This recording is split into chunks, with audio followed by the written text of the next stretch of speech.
bottom surgery? Was it worth it?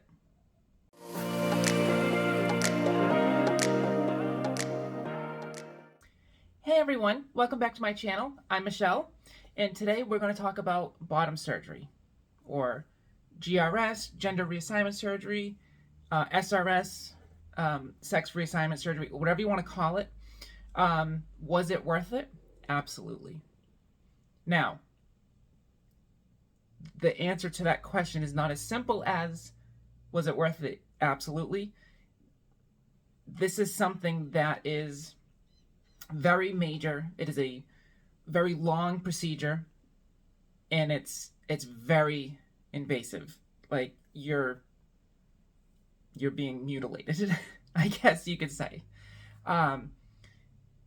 You know, there's no going back once when you do this, and the process to get this done is going to be different in every area you go to. So for instance, for mine, you needed referrals. So with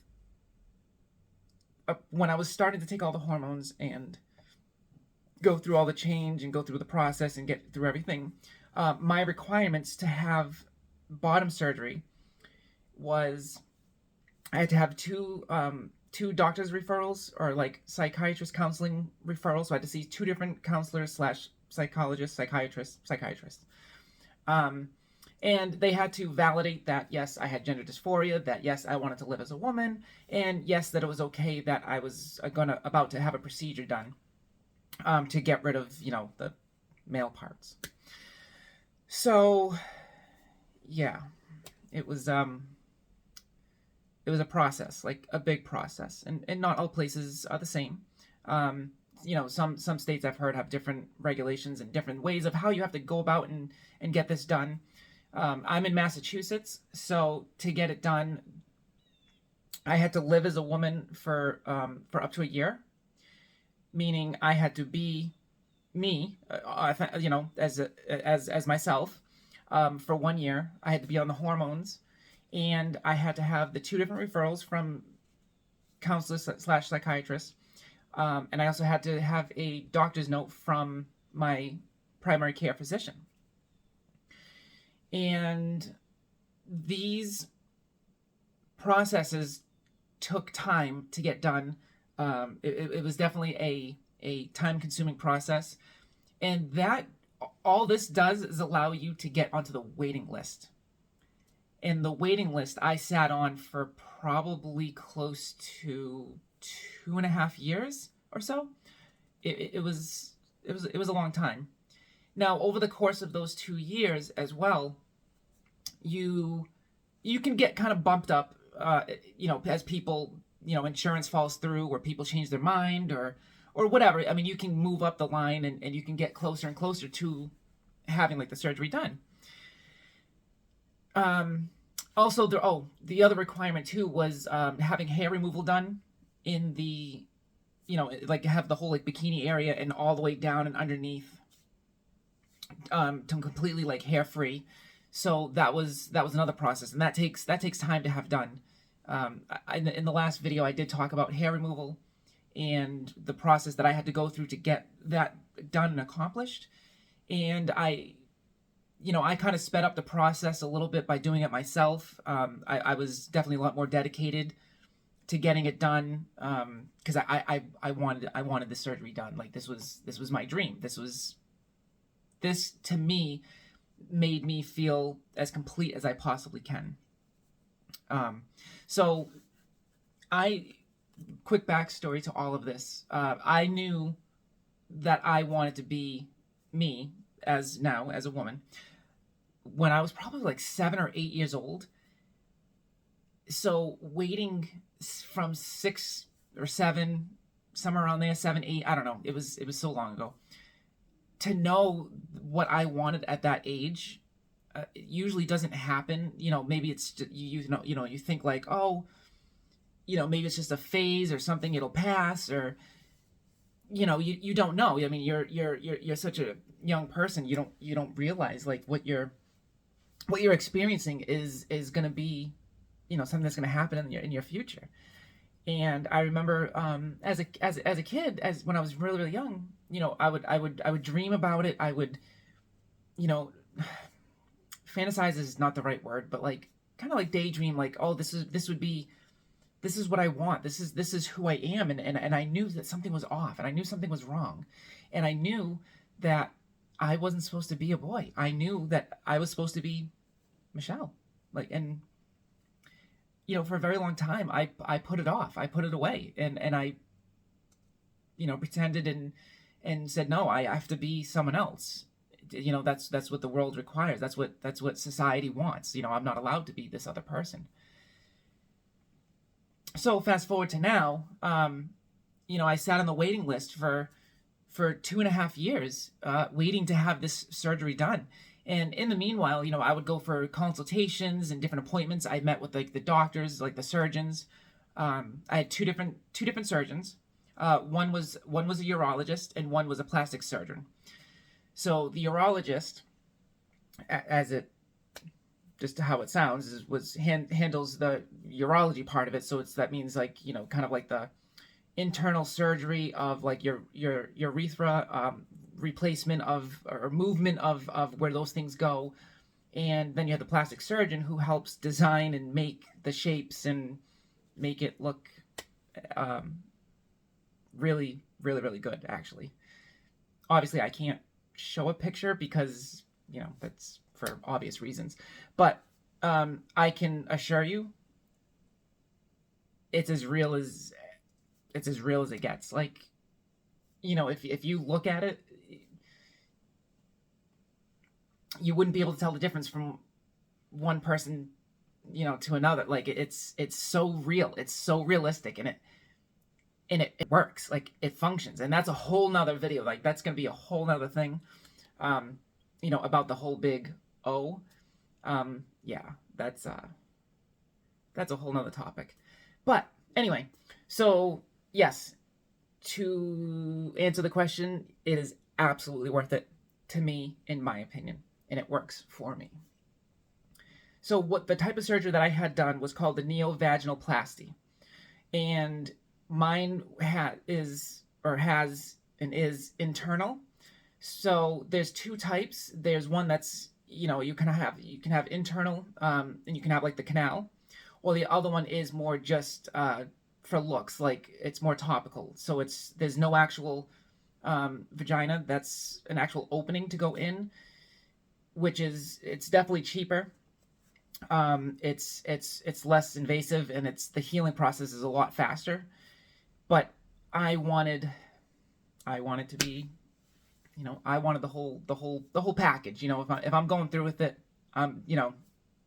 go big or go home, I guess you could say. Yeah.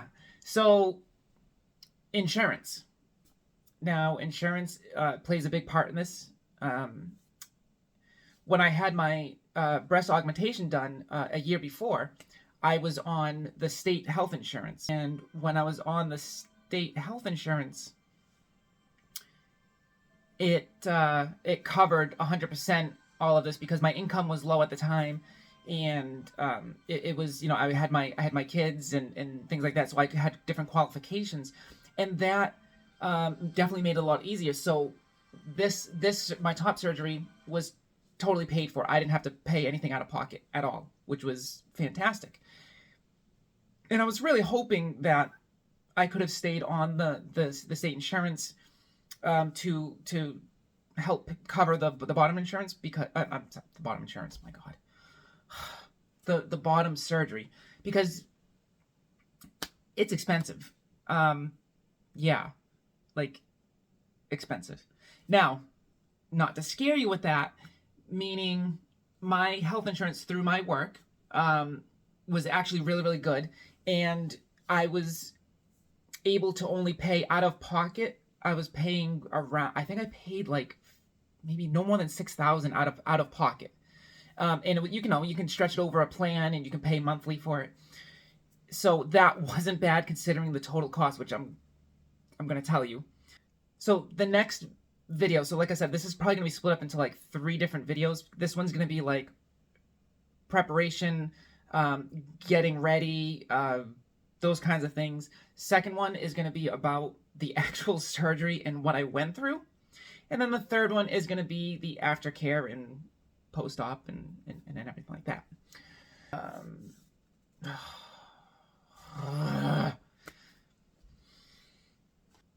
After I had the surgery done, there's an app that I have through my insurance and through like my through the not through the insurance, through the hospital, and you can kind of look at everything that was done. It kind of has like a breakdown of like pricing. It has a breakdown of all of the different things that were done, the doctors and what they did.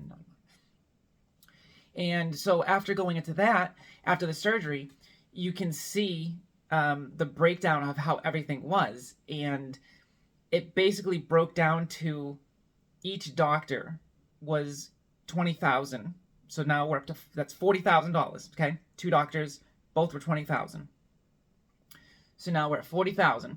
Then the hospital stay was $37,000. That includes the hospital stay, the operating room, all the tools, the anesthesia, the nurses. You know, it has like a breakdown of like all the tools and like the different things, and it has like a whole list of stuff, which was kind of neat to see, like everything that, you know, kind of broken down into like different categories and the price of everything. So with all that said and done, was like an awful lot. And it was actually more because I had a complication, not a complication due to the surgery, or I'm sorry, not due to like the surgeons make a mistake. The surgeons were phenomenal, like top notch, probably one of the best. And I know everyone says, "Oh, my surgeon was the best," and blah blah blah blah. What I went through, what they did, and everything that happened, like they were fantastic. Like I have no issues. There's no complications other than I ended up getting an infection, which has nothing to do with the fault or anything with the surgeons. That was just something that might happen with my body.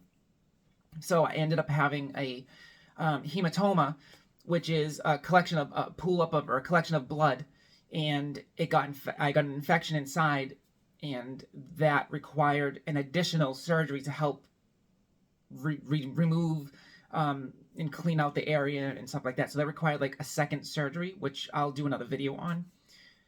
So that there was like another $20,000 on top of it.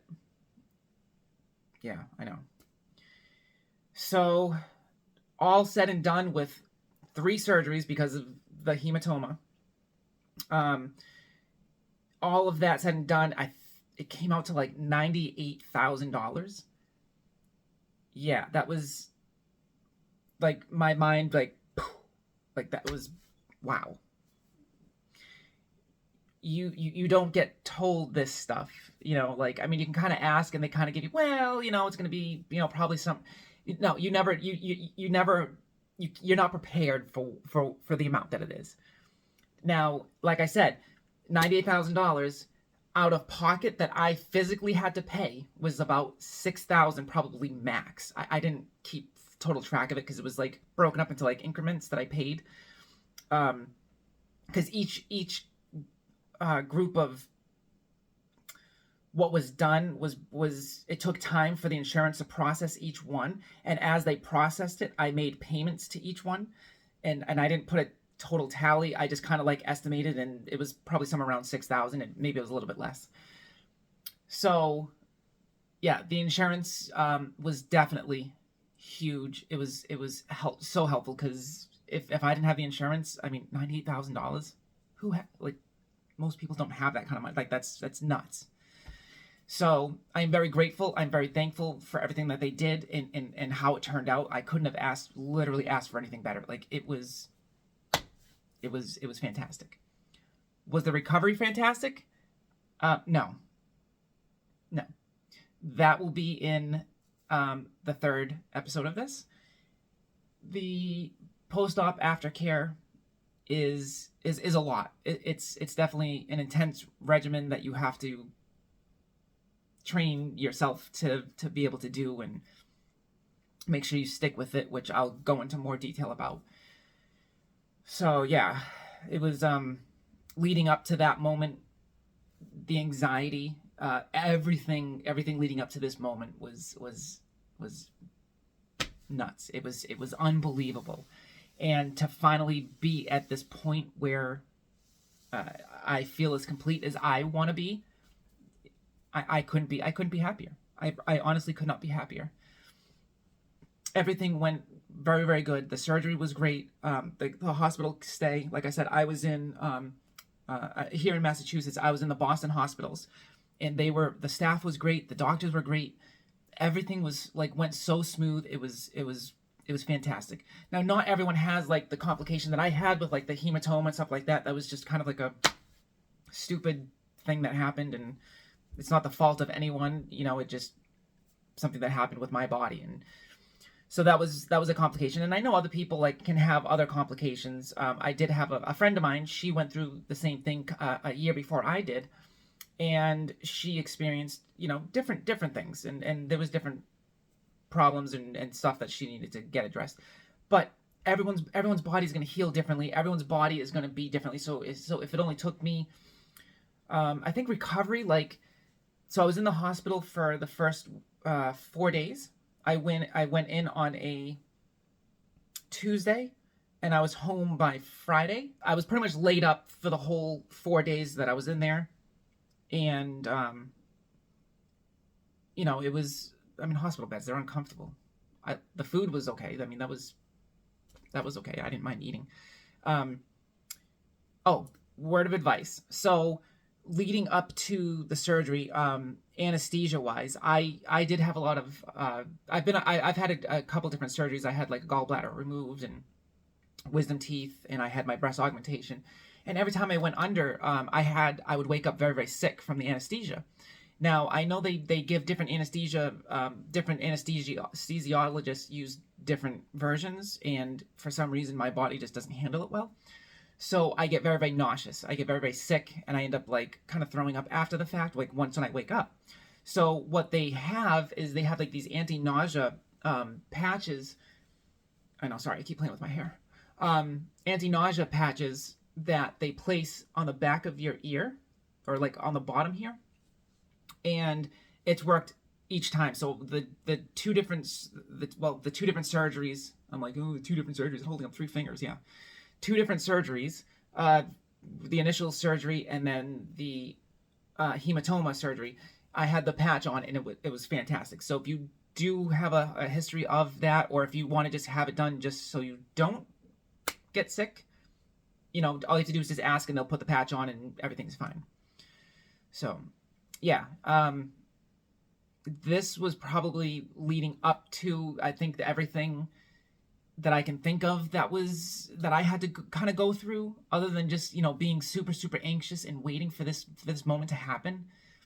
There's really not much else you can do. It's just it's a waiting game.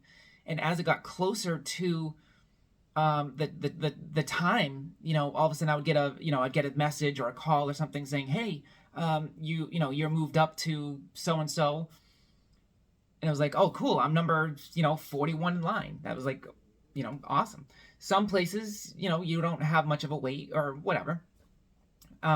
So I moved up in line, and then next thing I know, a couple weeks later, it was oh, by the way, you're number 20 in line now all of a sudden. And I said, wow, because people drop out. So I was okay, cool. And then all of a sudden I get a phone call a little while later, maybe a couple months later, and they're oh, your surgery date is, I think initially it was January, something like that. It was January, and then they're oh, January whatever. And I was oh my God, this is so exciting, everything. And now when they called in December, and they were oh, your surgery's in January. So I had 3 weeks to prepare, and I was oh my God, and I was I'm actually not prepared. You're prepared, but you're not prepared, because when you get that phone call, everything becomes real. Leading up to that point, nothing's real yet. It's not. It doesn't exist. Yes, you're on the waiting list. Yes, you're going through the steps and everything to get ready, but it's not real. Like, nothing feels real at this point. And you get that phone call and they give you that date and you're like, holy, yeah. So finally, it was like a week away and I'm like, you know, jumping out of my skin. I get another phone call and they're like, the hospitals are shut down because of COVID.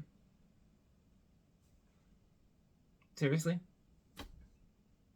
They're not doing any surgeries right now unless it's like life-threatening, which, fine, I get. Like, totally fine, I get it.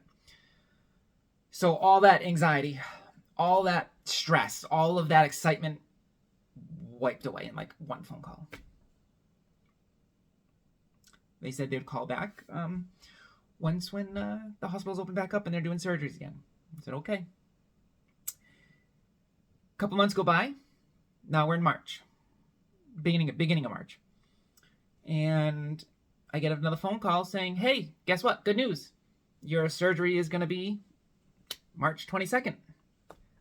And I think this was like March 2nd or 3rd or something like that. So I'm like 3 weeks away again, or something. Like, it was like just under, just over like the 3-week mark. I'm like, oh my God, here we go. You know? So leading up to this point, you know, my laser hair removal for like the bikini area and going all underneath, like, or the Brazilian, whatever you want to call it. You know, I was zapping away. Like, I mean, I was going to town, like making sure, hey, I gotta be hair free, like this and that, you know, getting all my stuff. Now, leading up, I was so excited. I'm like, oh my God. And coming up to that point, you know, so anxious, so much anxiety. And I was like, oh my, this is fantastic. And then finally, like the night before, or a couple days, you know, like a week before, I had to go up. I had to have like, make sure, you know, you have to test negative for COVID. And I had to, they give you like a body scrub, shampoo to, you know, you have to wash the night before and the morning of the surgery. And then I had some anxiety medication to help me sleep, because obviously I was not going to sleep. I was so, you know, so excited and so anxious. So yeah, I wake up that morning and get driven up to the hospital, get dropped off.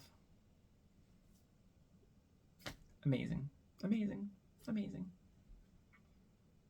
So next video is going to be all about my hospital stay, what I went through while I was in the hospital, and I'm probably going to try to post a video, like it'll probably be playing like somewhere around here, of a video that I found. It's kind of like a computer generated. I'm going to see if it'll work. I'm not 100% sure, and you know, you have copyright stuff and whatnot. So I'm going to take a look at that. So yeah, check in. The next video will probably be, I'm probably going to release them both next week. I'm just going to work on them and get them uploaded for you. Obviously, I'm in the correct format this time. I'm not as stupid as I was in the last video, which irritated me and made me really upset. Okay, anyway, I will see you in the next video, and thanks for watching.